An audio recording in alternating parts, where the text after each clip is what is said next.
அண்மை செய்தியாக பார்த்து வருகிறோம். பூண்டி நீர்த்தேக்கத்தில் இருந்து 3500 கன அடி நீர் திறக்கப்பட்டுள்ளது. அண்மை செய்தியாக பார்த்து வருகிறோம்.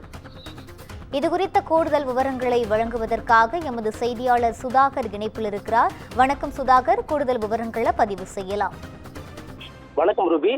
தென்மேற்கு வங்கக்கடலில் உருவாகியுள்ள டிட்வா புயல் காரணமாக தமிழகத்தில் பல்வேறு மாவட்டங்களில் மழை பெய்யக்கூடும் எனவும், குறிப்பாக திருவள்ளூர் மாவட்டத்தில் ரெட் அலர்ட் எச்சரிக்கை சென்னை வானிலை ஆய்வு மையமானது தெரிவித்திருக்கிறது. இந்த நிலையில் திருவள்ளூர் மாவட்டத்தில் கடந்த சில நாட்களுக்கு முன்பாக வடகிழக்கு பருவமழை காரணமாக பெய்த மழையால் பெரும்பாலான நீர்நிலைகள் நிரம்பி இருக்கிறது. குறிப்பாக சென்னைக்கு குடிநீர் வழங்கக்கூடிய முக்கிய நீர்த்தேக்கங்களில் ஒன்றான பூண்டி நீர்த்தேக்கம் அதன் முழு கொள்ளளவு எட்டியிருக்கிறது. இந்த நிலையில் பூண்டி நீர்த்தேக்கத்திற்கு நீர்வரத்து தொடர்ந்து வந்து கொண்டிருப்பதால் நீர்த்தேக்கத்தின் மொத்த ஆழமான 35 அடியில் தற்போது 34 அடியை எட்டியிருக்கிறது.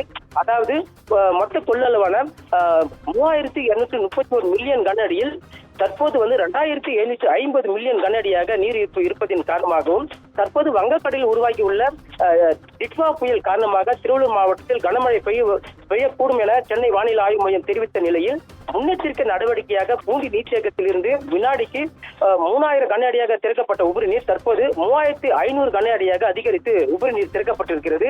இதனால் கொசத்தலை ஆற்றில் வெள்ளப்பெருக்கு ஏற்பட்டிருப்பதால் கொசத்தலை ஆற்றின் கரையோரமாக வசிக்கும் கிராமங்களான நம்பாக்கம், கிருஷ்ணாபுரம், ஆற்றம்பாக்கம், ஒதப்பை, கொரங்கந்தண்டலம், நெய்வேலி, பீமந்தோப்பு, எரியூர், மெய்யூர், வெள்ளியூர், தாமரைப்பாக்கம், குருவாயில், திருக்கண்டலம், ஆத்தூர், பண்டிகாவனூர், ஜெகநாதபுரம், புதுக்குப்பம், கன்னிப்பாளையம், சீமாவரம், வெள்ளிவாயில் சாவடி, நாப்பாளையம், சடையான்குப்பம், எண்ணூர் உள்ளிட்ட 30க்கும் மேற்பட்ட கிராமங்களுக்கு மாவட்ட நிர்வாகம் சார்பில் முதல் கட்ட வெள்ள அபாய எச்சரிக்கை விடுக்கப்பட்டிருக்கிறது.